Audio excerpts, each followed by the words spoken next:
si Junmar, very consistent, no? Kung titignan mo nga sa kanyang mga numero, siya, no?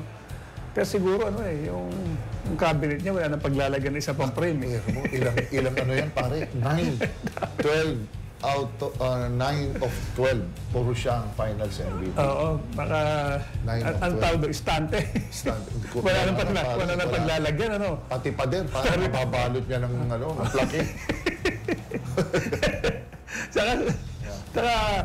Tsaka siyempre pare, no, although meron namang stats yan, meron kasing, sudden na, na parang botohan among the sports writers. Kasi, di ba, parang kasama yan, aside from the stats, no, siguro may nakita sila, stats-wise, Junmar, very, overwhelming yung kanyang nilaro. Pero may mga ibang mga factors siguro silang kinonsider at lumabas yung pagiging impact player ni Jericho, no?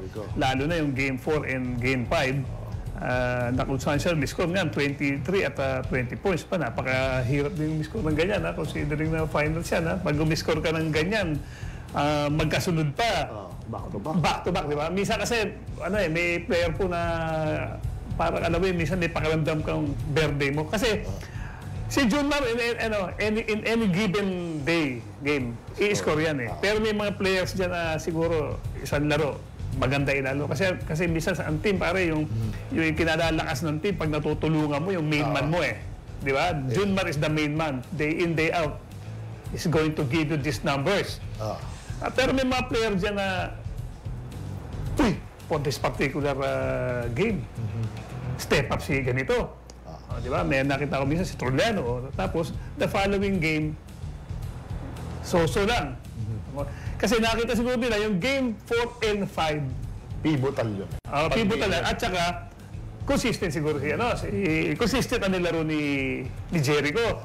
At maganda nga yung shooting niya. Siguro, isa yun sa nagdagdag ng konsiderasyon sa mga pipili na kung sino ang finals MVP. Kaya nakakuha ni Jericho. And ayaw naman natin tanggalin naman kay Jericho yung credit. No? Talagang maganda naman yung nilaro niya, although sa tingin ng iba, may kaangasan. Basketball, kasama yung angas dyan sa sa paglalaro, saywar yan di ba? Mental toughness ang ibig, ang ibig sabihin yan At nakita mo si Jericho, he doesn't back down from anyone.